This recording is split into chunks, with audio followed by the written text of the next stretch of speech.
à cette émission Vie à faire. Aujourd'hui, nous allons parler des courriels.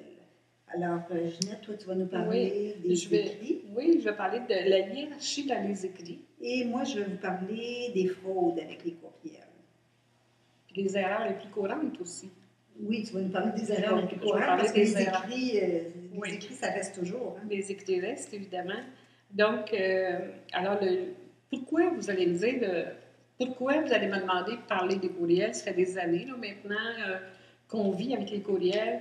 C'est parce qu'on a appris sur le tas, hein, Daniel? Oui, oui, parce qu'il a fallu s'habituer à ce tout nouveau mode de communication au début. Au tout début. Il n'y a jamais vraiment eu... Ben, il y a eu une espèce il y a eu des lignes directrices à un moment donné, mais c'était toujours un peu... C'était flou. C'était pas uniformisé dans les entreprises. Tout le monde utilisait leur créativité. Il y en a qui en ont plus que d'autres, évidemment. C'est ça. Et des fois, ça laissait à désirer. Mais avant d'aller dans le vif du sujet, j'aimerais vous parler de la hiérarchie dans les écrits. Pourquoi? Parce que ça va vous donner une bonne idée sur la vitesse à laquelle on doit répondre, dépendamment du type de message qu'on a reçu. Hein? Oui. Puis vous allez voir que plus on traverse les époques, plus on traverse les années, plus ça devient rapide. Oui, c'est vrai, hein? Tout s'accélère. Parfois, c'est un peu troublant même. Alors moi, quand j'ai commencé à travailler dans les bureaux, c'était la bonne vieille lettre envoyée par le bureau de poste. Hein? Oui. Alors c'était long. Oui, c'était long. Hein? Ça pouvait prendre une semaine avant. Il fallait être patient dans ce temps-là. Peut-être que les gens avaient plus de patience dans ce temps-là. Bien, on n'avait pas autre chose, puis on était habitués à ça. On n'avait pas autre chose, c'est ça. C'est ça. Alors, moi, j'ai été adjointe, secrétaire, pour dire dans le Il y a très, très longtemps. Il y a très, très longtemps. Et j'ai vu l'arrivée du téléx. Comment on dit ça, téléx, en français? Ben, c'était un téléx. Un téléx. Tout le monde disait téléx, je pense. Ça faisait du bruit, ça. Oui, puis c'était des bandes perforées, en tout cas. Oui, c'est pour ça que ça faisait tac, tac, tac, tac. Tac, tac, tac, tac. Mais c'était rapide. Oui. Là, c'était plus rapide que la bonne vieille lettre. Oui. Ensuite, la télécopie. Ah oui. Quelqu'un qui n'avait pas de fax, on rencontrait quelqu'un, puis on disait « As-tu un télécopieur? » C'était comme aujourd'hui, demander à quelqu'un « As-tu un iPhone ou as-tu un iPad? » Un téléphone cellulaire. Un téléphone cellulaire, puis si tu n'en as pas, tu as l'air à pas vivre dans ton époque. Tu sais. Oui, c'est ça. Maintenant, le fax a pratiquement disparu, puis il y a encore des gens qui me demandent si j'ai un fax. Non, je n'ai pas de fax. Ensuite est arrivé le courriel. Le courriel, ça, nous autres, on s'est relié très vite à ça, l'Internet, parce que Danielle était une férue d'Internet, puis elle a commencé tout de suite au début. Hein? Oui, pas mal, oui. Puis tu m'as initié là-dedans. Presque dès les débuts du premier navigateur commercial. Quelle année? Le premier navigateur commercial est apparu en 1914. Avant ça, oui, je pense que oui. Ouais. Ben, il y en a eu avant ça, il y avait eu Archie, tu sais, il y en avait eu quelques-uns, mais c'est ça. Netscape est apparu relativement rapidement. Mais on savait pas trop parce qu'on a eu une bonne éducation au couvent. On s'est sorti un petit peu de ça, les téléx, en écrivant plus court, plus précis, comme on faisait une lettre. Mm-hmm. Bon. Ensuite, le courriel, évidemment, c'est rapide. Quand on reçoit le courriel, il faut répondre tout de suite.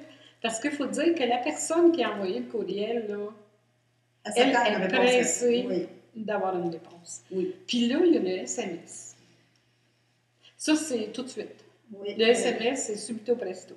Oui, c'est instantané. Donc, on peut peut-être prendre une minute ou deux pour y penser, parce que des fois, ça dépend qu'est-ce que c'est. Hein? Puis on écrit on raccourcit beaucoup. Hein? Mm-hmm. Donc, la structure est importante dans chacun de ces messages-là. La structure est différente. Oui, c'est vrai. Par exemple, la lettre, le téléx, non. La lettre, la télécopie, le courriel, on nous dit utiliser une police qui est facile à lire, puis une grosseur aussi qui ne va pas nous arracher les yeux. Oui, c'est vrai. Puis pas trop gros non plus pour ne pas avoir l'air d'harceler les gens. C'est ça. Ben, tu te souviens, à un moment donné, on s'était fait dire que au tout début, là, que les lettres majuscules, c'était comme quelqu'un qui crie. Exactement. Hein? Donc, on n'écrit pas en lettres majuscules. C'est encore comme ça. Ben oui, c'est ça. Ben c'est considéré comme impoli parce que c'est considéré comme quelqu'un qui crie. Alors là, je vous ai parlé de la hiérarchie. Ça vous donne une idée de mon âge. J'ai tout vécu ça, moi.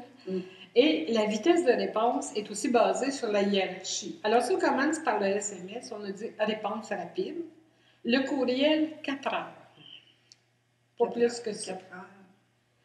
La télécopie, on peut dire 24 heures à peu près. C'est à peu près comme le téléphone était jadis, avant qu'on ait des téléphones intelligents. La télécopie, maintenant, c'est plutôt utilisé comme pour transmettre des documents officiels signés, plus que pour des communications, je pense. Oui. On utilise plus le courriel. Oui. Le téléx, c'est une réponse immédiate parce que c'était rapide. On envoyait notre message, puis l'entreprise le recevait aussitôt. Puis la lettre, ben c'est plus long. Il faut ajouter le délai de la poste. C'est encore comme ça. Donc, on a vu la hiérarchie là, en sens inverse. Plus on est dans des moyens rapides, ben, il faut répondre rapidement. Oui. C'est ça à quoi les gens s'attendent. Oui. C'est de plus en plus rare qu'on a des lettres à envoyer. Et même, je dirais que ce que je trouve intéressant qui existe maintenant, mais ça existe aux États-Unis seulement, c'est que les banques, certaines banques plutôt, ont mis en place un service où est-ce qu'on peut prendre une photo d'un chèque avec notre téléphone cellulaire et avoir un petit app qui envoie ça dans notre compte, qui fait le dépôt du chèque par téléphone cellulaire dans notre compte de banque. Ça, je trouve ça intéressant. J'ai hâte d'en avoir au Canada. Ça n'arrive pas souvent. Les chèques sont de plus en plus rares. Hein, oui, de plus en plus rares. Les lettres aussi, c'est rare maintenant qu'on s'en sert, mais ça peut arriver. Surtout, je pense que c'est surtout les gouvernements qui fonctionnent par lettres maintenant, les gros organismes, ça. Et même s'ils veulent qu'on fasse notre rapport d'impôt par Internet. Bien aussi, les difficultés des bureaux de poste, la Société des postes, donc c'est pas pour rien. Hein? Mm-hmm. Donc, quand on parle de la composition du courriel, ce qui est important, c'est l'objet. Qu'est-ce qu'on va écrire dans le sujet? Mm-hmm. Qu'est-ce qui va motiver la personne qui la reçoit à ouvrir, à lire ce qui suit? Et même, ça joue beaucoup au niveau des filtres. Aussi. Parce que les filtres, de la façon dont ils sont programmés, ça peut les classer dans le spam, hein, le sujet, certains mots. Si votre message contient certains mots, ça va aller directement dans les boîtes. Comme gratuit, par exemple? Oui, gratuit, c'est un mot qui tend à être un peu... Ouais. Et d'ailleurs, j'aimerais ouvrir une petite parenthèse pour dire qu'il y a beaucoup de petites entreprises qui utilisent un service de filtre au niveau du serveur de courriel. Parce que les filtres, on peut les avoir dans notre boîte... dans notre boîte aux lettres personnelles, mais il peut aussi y en avoir au niveau du serveur. Et je trouve que c'est important d'avoir le contrôle sur les courriels qui sont classés comme spam, parce qu'une fois de temps en temps, c'est pas infaillible, ces filtres-là, et on en trouve des bons messages qui sont allés dans le spam, mais c'est important d'être capable de les récupérer. Quand on est en affaires, il faut répondre à nos clients, donc on ne peut pas se permettre de faire envoyer des messages de nos clients dans le spam. Alors, assurez-vous d'avoir un contrôle manuel. Moi, je vérifie à tous les jours tout ce qui est allé dans le spam avant de le détruire pour être sûr justement que je ne perds rien de ce que mes clients m'envoient et je désactive le filtre au niveau du serveur parce que les filtres au niveau du serveur, je les trouve moins fiables que les filtres dans nos... L'important, c'est que ça se rende au destinataire. Oui, c'est ça. Ce qui est important aussi, c'est les salutations de départ, les salutations, les politesses. Hein? Ben oui, c'est ça. On se demande toujours un peu parce que finalement, c'est pas dans les conventions d'être aussi formel, par exemple, que sur les lettres qu'on écrivait là, à la main ou à la dactylo. Mais il faut quand même avoir un certain savoir-vivre aussi. Oui, un certain décorum. Il y a même de mes clients qui m'ont dit, j'aimerais ça dans votre présentation que vous parliez que même quand on correspond avec des collègues à l'interne, supposons une entreprise, un bureau à Toronto, à Rimouski et ailleurs, qu'on dise au moins, plutôt d'envoyer notre message sans salutation, bonjour Louise, ou tout simplement Louise, virgule, puis notre message d'avoir une salutation. Oui, c'est ça. Maintenant, on va suivre une hiérarchie, dépendamment à qui on écrit aussi, à monsieur, madame. Il y a peut-être une exception à ça, c'est que quand, mettons qu'on est au travail et qu'on envoie plusieurs messages avant, comme un à la suite de l'autre, on se répond là, pendant une période de temps. Bien là, j'imagine que ce n'est pas nécessaire. Des fois, moi, ça m'arrive qu'on laisse tomber le bonjour, parce que quand il y a une suite de correspondance. Oui, c'est ça. On a 10 messages qui s'échangent à la suite de l'autre. On n'a pas à se dire bonjour 10 fois dans la journée. C'est ça. Ensuite, le corps du texte, un peu comme on composait une lettre, là, il y avait une salutation. Le corps du texte, s'il y a à mettre des paragraphes, il faut les mettre, les paragraphes, pour faciliter la lecture, la compréhension. Ça, c'est une chose. Des fois, on reçoit dans le message, là, c'est haut comme ça, là. Puis c'est il n'y a aucun espace, rien, là, c'est comme difficile à lire, je trouve. Absolument. Donc, le corps du texte organisé, c'est plus court et plus précis qu'une lettre. Oui. Il faut aller organiser vos pensées. Je le disais pour le téléphone il n'y a pas longtemps, là, mais quand vous composez un courriel, organisez votre pensée aussi. Parce que quand vous avez pesé sur « envoyer », il est trop tard, c'est parti. Oui, donc, les paragraphes vont rendre votre lecture, vont faciliter la lecture aux gens. Et la signature. La signature, il y a eu tellement d'improvisation dans les signatures. Comme je disais au début, là, les gens étaient laissés à leur créativité. Une personne d'une même entreprise, puis là je parle de grandes entreprises, une personne pouvait écrire sa signature en script, en mauve, en vert, en orange. Oui, ça c'est une autre chose. Les couleurs de police, quand on écrit des courriels, il y a des fois qu'on reçoit des courriels, c'est toutes des lettres de type comique sans MS, puis un bleu vif là, qui choque quand on ouvre ça. Hein? Oui. Quand même une certaine sobriété, il me semble. La couleur du texte, la couleur du courriel, c'est affaires. Je parle d'affaires. C'est pas des courriels de fun avec nos amis, là, mais les courriels d'affaires, c'est noir sur blanc. Oui. Un gris foncé, des fois. Un gris foncé, ça peut être moins vif. C'est ça, parce que même avec les amis, les échanges avec les amis, s'il faut mettre nos lunettes de soleil pour regarder le courriel, c'est parce qu'il y a quelque chose qui marche pas. Puis dans l'entreprise, souvent, on a maintenant des signatures internes. Oui. À l'interne, ça ne sera pas la même que quand on envoie à l'externe. Oui, effectivement. Il y a des paragraphes aussi, des clauses de confidentialité. Confidentialité, oui. Puis il y a aussi dans la signature le logo de l'entreprise. Alors, dans la signature, on va avoir le nom de la personne, son poste, le nom de l'entreprise. L'adresse courriel est déjà en haut, vous n'êtes pas obligé de la répéter. S'il n'y a pas le logo de l'entreprise qui donne tout ça, bien, on rajoute le site web, peut-être, puis le numéro de téléphone. Donc, c'est maintenant de plus en plus uniformisé, puis c'est ce qu'on souhaite pour l'entreprise. Moi, je vais vous dire que j'en reçois souvent de différents pays des courriels qui sont mal bâtis. Ça peut être une ligne ou deux. C'est plus que mal bâti. C'est très mal bâti. Là, j'ai déployé. Il n'y a pas de salutation et il n'y a pas de signature. Alors, qu'est-ce qu'on fait avec une lettre anonyme? On ne répond pas.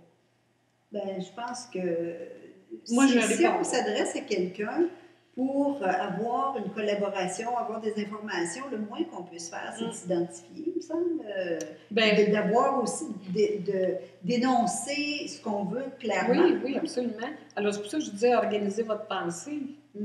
La façon de répondre aussi, moi, je dis qu'un courriel qui a été écrit le vendredi après-midi à 3 heures est différent qu'un courriel qui a été écrit le mardi après-midi. Parce qu'on fait le ménage de nos courriels, puis souvent, quand on lit, on dit « Mon Dieu, c'est bâclé, ça a été écrit pour se débarrasser. » Oui. Donc, il faut juste faire attention à ça, ça arrive. Quand on répond à un courriel où il y a un échange de courriels, justement, on peut avoir un échange de je ne sais pas combien de courriels, 3, 4, 5. À un moment donné, on nous a dit qu'avec l'ordinateur, on ne dépenserait plus de papier. C'est pas vrai. Parce que quand on veut imprimer, on se ramasse souvent avec les échanges de courriels précédents. Oui. Alors, ce que je suggère, c'est d'effacer, de laisser juste les 2 premiers paragraphes pour pouvoir se repérer facilement pour l'autre personne et d'effacer tout le restant. Alors, comme ça, quand on imprime, ben, on n'a pas 10 pages qui sortent. Oui. Ça peut être une page ou 2. Oui, bien, sauf peut-être si on est sur un dossier là, très précis, très spécifique, puis qu'on veut conserver toute l'historique. Ça peut arriver, ça, mais ça serait plutôt rare, je pense. C'est plutôt rare parce que les gens les gardent les courriels précédents de toute façon. Oui, c'est vrai. Alors, moi, je suggère de laisser les 2 premiers paragraphes. Maintenant, la première chose à faire quand on envoie des courriels, première chose à faire, attachez vos documents. Si vous avez des documents à envoyer, oui, c'est vrai. Puis qu'est-ce qu'on fait quand on envoie un courriel? Première chose qu'on a l'intention de faire, c'est de saisir le nom de la personne à qui on veut envoyer le courriel. Et moi, je vous dis, la dernière chose à faire devrait être ça. Ah oui, parce que ça nous empêche d'envoyer le courriel s'il y a quelque chose qui ne fonctionne pas. Exactement. Puis si, à un moment donné, par exemple, on est dérangé par un téléphone, puis on s'accroche dans l'envoyer, le bouton envoyer. Bien là, ça s'en va dans le cosmos, ça s'en va pas vide. Des fois, on peut se dire « Ah, qu'est-ce que j'ai fait? » Ben voilà, c'est ça. Alors, on est obligé de réécrire le courriel, de s'excuser et de rattacher la pièce. Voici la pièce jointe que j'ai oubliée sur le courriel précédent. Hein, on voit ça souvent. Oups. Oui. Un point important aussi. Donc, souvenez-vous de ça. Première chose, attachez vos documents. Dernière chose, saisir le nom du destinataire. Troisième chose, vérifier la grammaire. Heureusement, il y a des correcteurs maintenant sur les courriels. Oui, mais je pense qu'il arrive que les correcteurs sont désactivés de toute évidence. Ça peut arriver. Ne pas attacher de documents trop lourds non plus. Oui, ça arrive que les fournisseurs Internet ne les laissent pas passer. Exactement.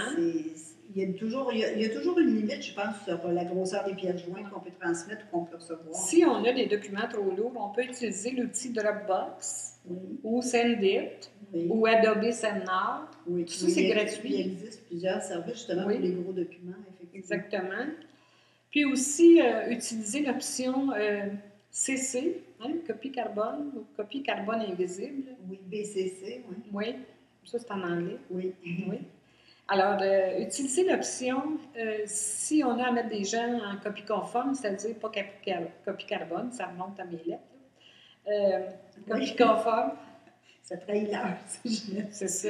Alors, copie conforme, si on doit mettre quelqu'un en copie conforme, ou copie conforme invisible si on ne veut pas que tout le monde voit la liste de gens à qui on envoie le même courriel. Ça m'amène à un autre point, c'est que parfois on reçoit des courriels où est-ce que les adresses de tout le monde du groupe sont visibles. Mais ça, là, c'est une recette excellente pour se faire spammer par la suite parce que il y a des outils qui ramassent les adresses. Oui, il y a des outils qui ramassent les adresses quand ils sont publiés de cette façon-là. Puis ça multiplie les spams. On en reçoit, là, c'est épouvantable. Moi, je peux en recevoir là, 120 dans une journée. Des spams. Juste les spams. Absolument. C'est épouvantable. Quand on envoie des courriels à l'international ou dans d'autres pays, n'utilisez pas d'acronymes comme CSST, FTQ, CSN, etc. Donc, écrivez les noms au complet. Maintenant, oui, parce que les acronymes sont dans une langue, finalement. Sont soit français, soit anglais, mais c'est pas nécessairement quelque chose que les gens connaissent dans d'autres langues que le français et l'anglais. Bien, c'est sûr. Je peux faire un rapprochement comme la carte bleue, par exemple. Si on parle de carte bleue en France, c'est la carte de crédit. Si on parle de carte bleue ici, c'est notre permis de conduire. Ah oui, donc, il faut appeler un chat un chat. Il faut appeler un chat un chat. Maintenant, les erreurs les plus courantes. Dans l'objet, dans le sujet en haut, là, quand il y a un échange de correspondance comme ça, une réponse, on répond, la personne nous répond, dans le sujet, on se ramasse avec une dizaine de RE, 2 points, RE, 2 points, RE, 2 points. Des fois, c'est tellement long qu'on ne voit pas le sujet. Oui. Donc, moi, je suggère d'en effacer plusieurs, puis d'en laisser juste un pour montrer que c'est une réponse à un courriel précédent. Ensuite, les erreurs qui ne pardonnent pas, c'est des titres trop vagues. Je vous parlais de choisir votre sujet là, pour susciter l'intérêt des gens. Par exemple, si vous envoyez un courriel, puis dans le sujet, vous marquez « info », c'était très générique. C'est très générique. Demande. Demande, c'est déjà moins pire. On sait que quelqu'un a quelque chose. Oui, une réponse. Réunion. Oui. Tu sais, ça peut être juste ça. Donc, soyez plus spécifique que ça. Maintenant, il y a des phrases assassines. Ah, des phrases assassines, c'est intéressant. Oui. Par exemple, votre retard, en voulant dire je t'accuse, là, regarde, ton retard me cause un préjudice. Là, J'attends toujours, impatiemment, dans les plus brefs délais. Alors, on brode alentour de ça. C'est pas parce que c'est court que ça doit être impoli. Hein, on ne dirait pas ça dans une lettre, ou du moins, on y penserait avant d'envoyer la lettre. Donc, il faut faire attention à ça. Des salutations bâclées comme « Salut »,« Allô », à moins d'être avec des amis intimes, des amis proches. Donc, dans les titres, j'en ai parlé un petit peu il y a quelques minutes, là. Donc, donner des titres comme bonjour madame ou bonjour monsieur, monsieur ou madame. Si on s'adresse à un avocat, maître un tel, ou le prénom de la personne si on est plus intime. Donc, Louise, quand on parle avec Oui, c'est ça. des collègues. Bonjour Louise ou bonjour Lucie. Je parlais des abréviations aussi, comme ben là, on voit ça souvent dans les SMS, mais on ne devrait pas voir ça dans les courriels, comme RDV pour rendez-vous, NS pour nous, VS pour vous, CTD. As-tu une idée de ce que ça veut dire? Non, je ne suis pas très bonne dans les abréviations, parce que c'est quelque chose que j'utilise pas beaucoup. Hein. Les abréviations, je suis comme de la vieille école. Qu'est-ce que tu veux? J'ai tendance à écrire mes mots complets. Alors, j'ai presque envie de ne pas le dire qu'est-ce que ça veut dire. Non, ça veut dire cordialement. Ah oui. CTD cordialement. Pourtant, il y a... peut-être, mais pourtant, c'est pas CDT peut-être? Ou, cordialement. Ouais. Mais c'est le D, c'est le T. Oui, c'est ça, que ça soit un ou l'autre, j'aurais jamais su qu'est-ce que c'était, cordialement. OK.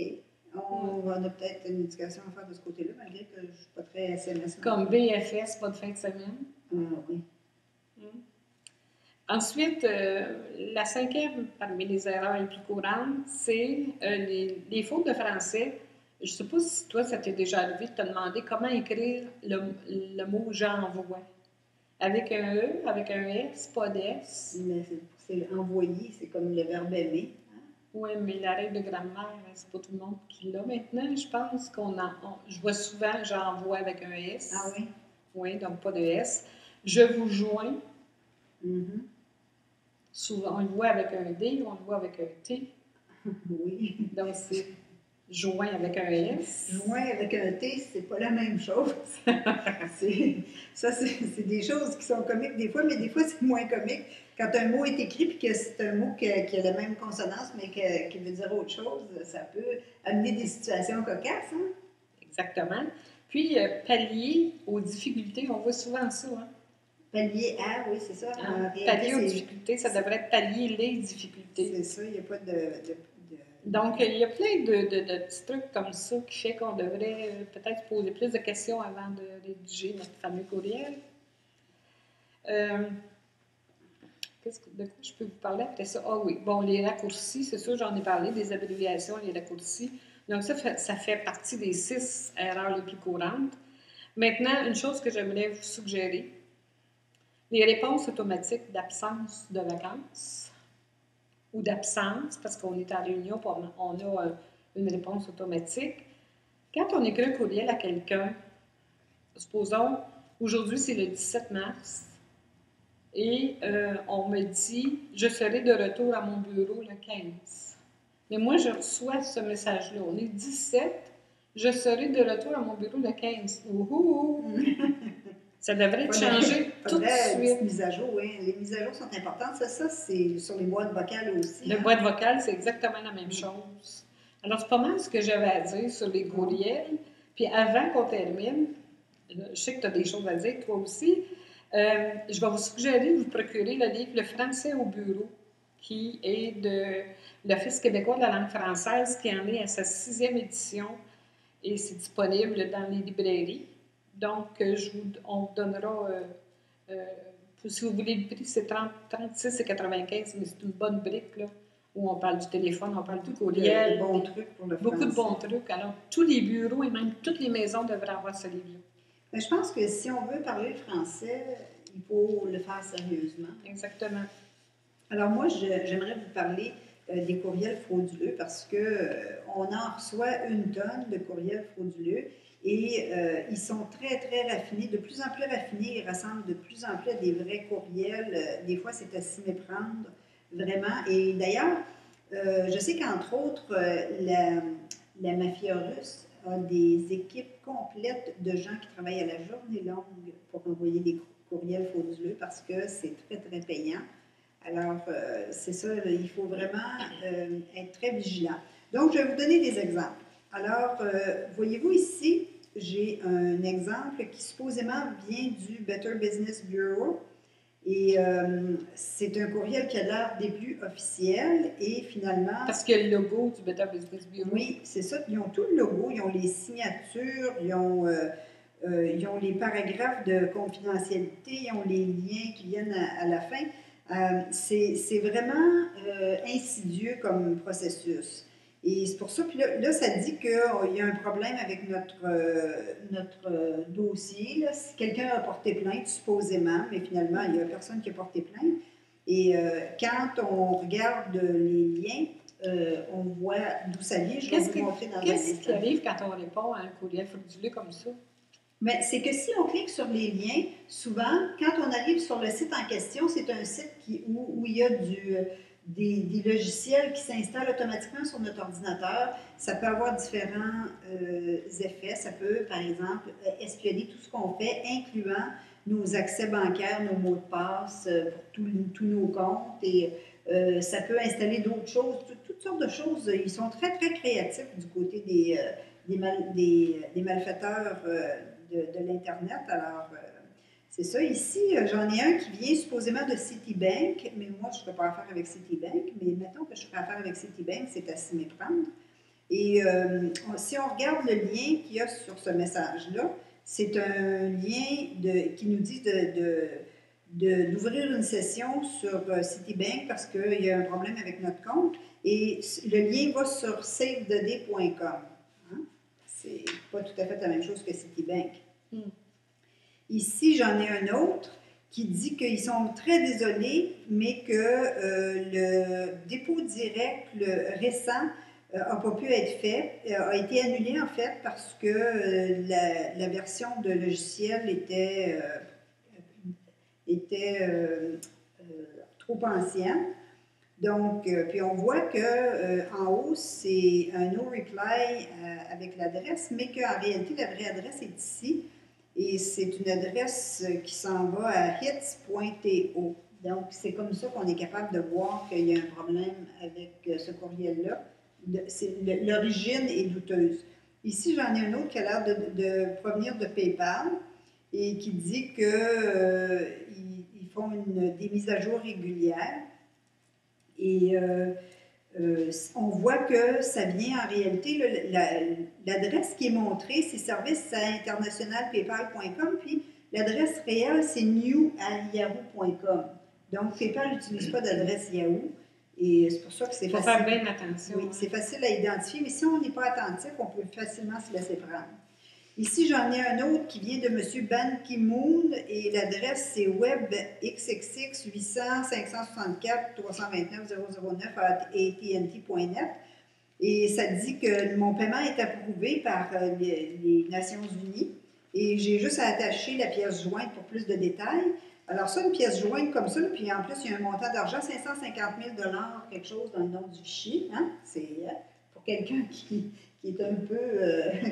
ça peut être attirant, mais juste la curiosité d'aller voir qu'est-ce que c'est. C'est ça. N'ouvrez jamais de pièces jointes de ce genre de courriel-là qui vient de quelqu'un que vous ne connaissez pas. Comme règle générale, on n'ouvre jamais de pièces jointes d'un courriel qui provient de quelqu'un qu'on ne connaît pas. Et même quelqu'un qu'on connaît, il faut faire attention parce que souvent, on reçoit des courriels de gens qu'on connaît, mais le courriel est un petit peu bizarre. Hein? Et ce qui arrive, c'est qu'il y a des gens qui se font installer un virus sur leur ordinateur et ce virus-là va dans la boîte de contact et envoie systématiquement un message à tous les gens qui font partie de la boîte de nos contacts. Ça envoie un message avec justement un lien à cliquer. Ça m'est arrivé 2 fois la semaine passée par des personnes que je connais. Oui, c'est ça. Alors moi, ce que je fais, c'est que je leur retourne un message, je fais un reply, une réponse, et je leur dis, je pense que tu as un virus dans ta boîte de courriel pour leur faire prendre conscience du message qu'ils m'ont envoyé, parce que souvent, ils ne sont même pas au courant, ça se fait tout à l'insu de la personne qui a le virus dans l'ordinateur, ça. Donc, c'est pour ça que si le texte du message aussi n'a pas de sens, si une personne que vous connaissez bien, ils vont vous écrire quelque chose qui a du bon sens. Que vous le connaissez. Ben oui, c'est ça. Ensuite, ici, j'ai un autre exemple de message, parce que des fois, ça a l'air très, très officiel. Ici, là, ça vient du capitaine James Miller, United States Marine Corps, en Irak. Hein? Alors, oui, c'est ça, là, ça a l'air... ça, c'est parce qu'ils ont découvert de l'argent, en plus, des caches de munitions, puis là, il faut qu'ils envoient cet argent-là Ça, c'est un classique. Chanceuse. C'est un classique, ça. Oui. Il faut qu'ils disposent. Ici, on parle de 3 570 000. Alors, rassurez-vous, personne ne va vous envoyer d'argent de ces montants par courriel. Pardon. Ici, on en a un de LinkedIn. LinkedIn, on en a eu beaucoup. Là. Il y a eu récemment une grosse vague des rappels de LinkedIn pour une invitation qu'on aurait supposément reçue de quelqu'un qui veut prendre contact sur LinkedIn. Et finalement, ça n'a pas du tout trait à LinkedIn.